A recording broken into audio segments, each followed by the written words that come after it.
Right, hello, welcome. It's another Friday. It's another Desert Island Drams. This is Whiskies. I'm Simon Smith. With me today, I have Mark Davidson, who is actually a colleague of mine. I work for Royal Mile Whiskies, and Mark Davidson is the manager of the shop on the Royal Mile in Edinburgh, the flagship store, and also is in charge of Jolly Toper, social media presence, and whiskey tasting group, as it were, which I really recommend you check out on Facebook and all the other feeds. So, firstly, Mark, welcome along. And what are you drinking today?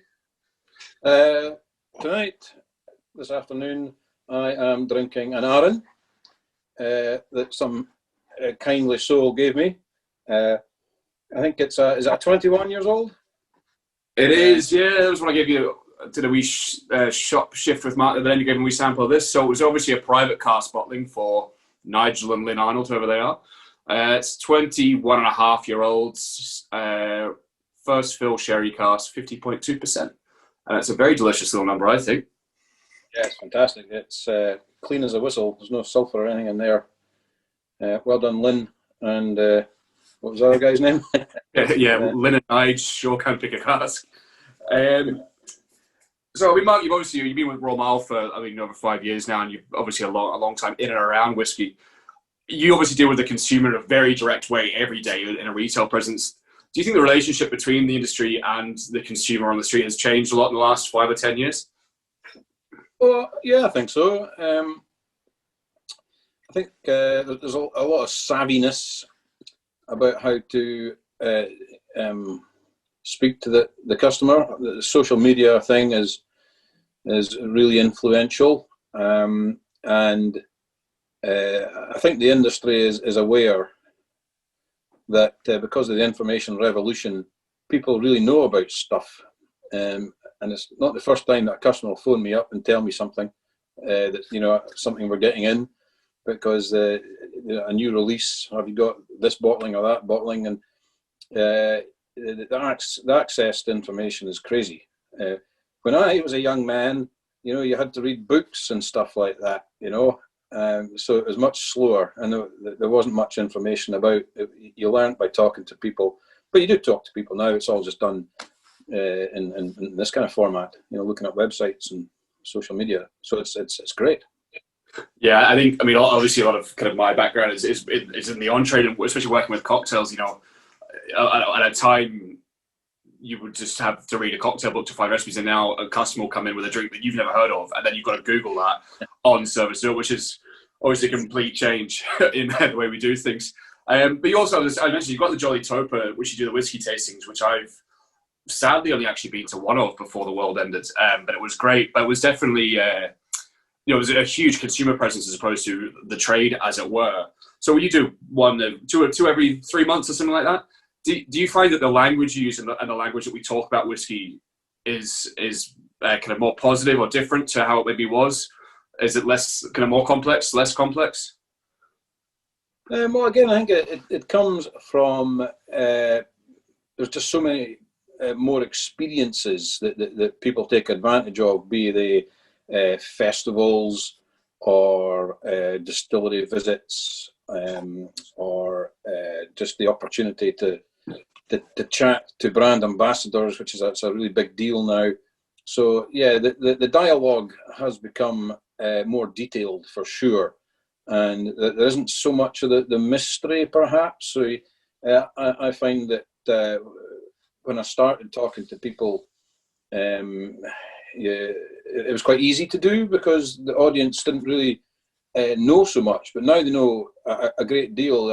I'll be corrected, I'll be updated by the punters, and it's more of a forum, and I'm just the host really when I'm doing tastings. But the whole idea of people being able to talk as if they're actually in the industry. It's the consumer part of it. Yes, they're consuming it, literally drinking the stuff, but because they can see the inside so much clearer than it was in the past, it feels as though you're talking to a professional, that they're working with this stuff. It's just their hobby, and some people are extremely passionate about it. So the ante has really been raised. You've got to stay on top of all this stuff. and there's not so much forgiveness for any bull. Yeah. I'm just about to say, I guess with it being a two-way street and more engagement from the customer, the ability for us to bullshit has diminished hugely, I'd say. Yeah, we've got to be really good at it now. Yeah.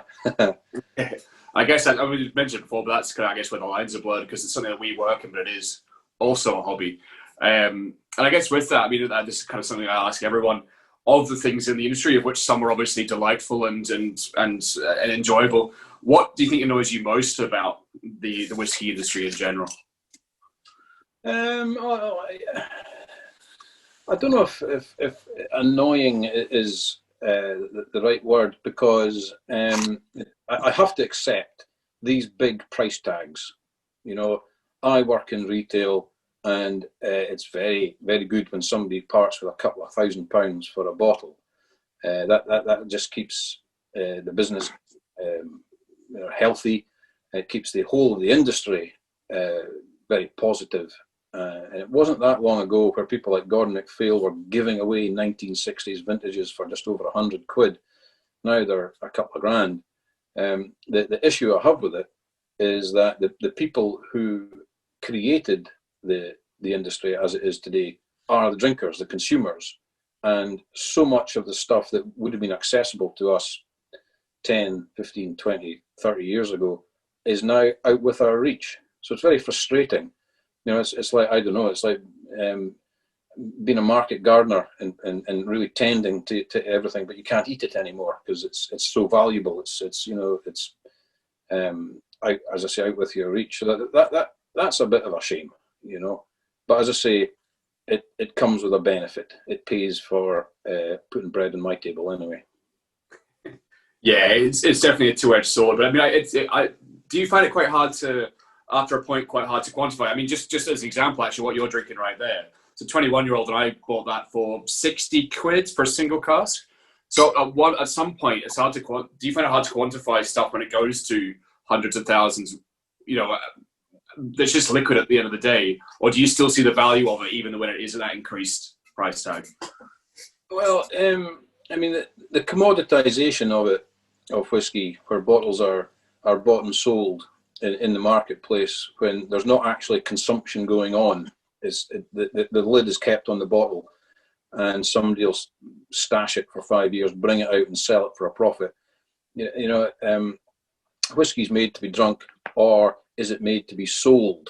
I'm sure that the halo effect on certain brands isn't a big issue for those guys, that their whiskey is changing hands for mega bucks. That's a nice thing, isn't it? But I'm sure a lot of the brand guys are equally frustrated that, you know, wait a minute, folks, this is getting a bit out of hand now, and I guess we're all waiting maybe for a bubble to burst. But yeah, I mean, I can justify in my head sometimes these big figures when you think a distillery's been closed. You know, what price should you put on a bottle of something that will never ever be made again, when there's so few bottles and more consumers? And the way I look at it is it gives something for the rich people to spend their money on, and it's very decent of the whiskey industry to help them out of that problem. That you know, you've got all that cash. What are you going to do with it? Oh, here's a £1 million bottle of Macallan. You know. Yeah, yeah, and try and don't do the calculations of how much a mill is worth. Well, something more positive then. I mean, obviously you've been in and around whiskey for a long time. What is your kind of favourite whiskey-related memory, or kind of an experience you had that was due to whiskey?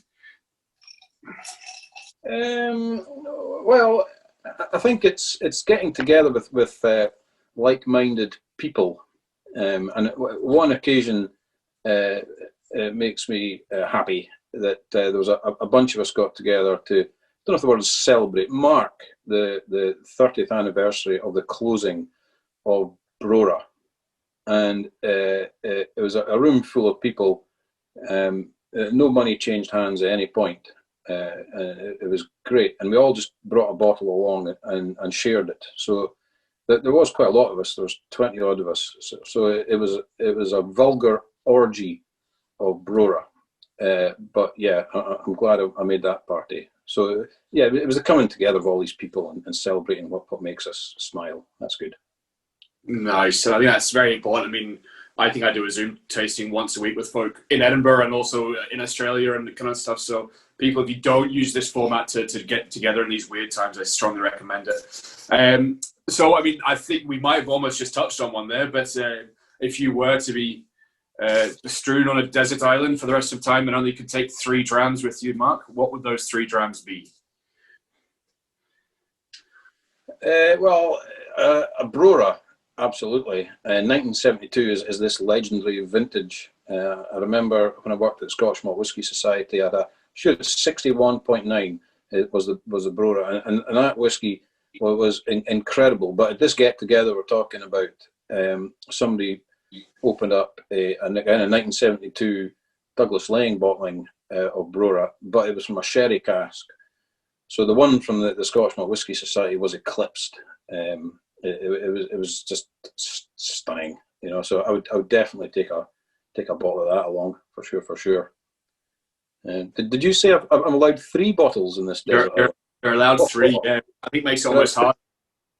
Yeah, maybe 3 bottles of that would be better. But there is another one, I suppose. My formative early years were spent in Portsoy, where Glenglassaugh is, and I've got a bottle of Family Silver Glenglassaugh, bottled by Highland Distillers from 1973, which is the year that my wife was born. So you've got the date that's significant to me and the place which is significant.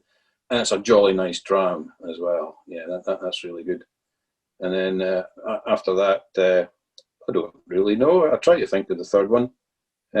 Maybe a 21-year-old Aaron or something like that. If only one would come my way, that would be nice. Yeah. Yeah, I think this might actually be one of mine, to be honest. But it's interesting how everyone has a desert island dram. At least one of them is due to a significance personally, rather than just the liquid. Obviously, with that going last you mentioned. Mark, thank you so much for being on, my friend. It's been good to catch up, and I'll see you soon. Whether it be me annoying you on another shift in the shop or just popping in, but. Folks, if you haven't been on Jolly Toper Tastings, please have a look or pop in and say hello in the Royal Mail shop. Mark, cheers very much, mate, and Slanjivar. Okay, all the best, Simon. Thanks for that.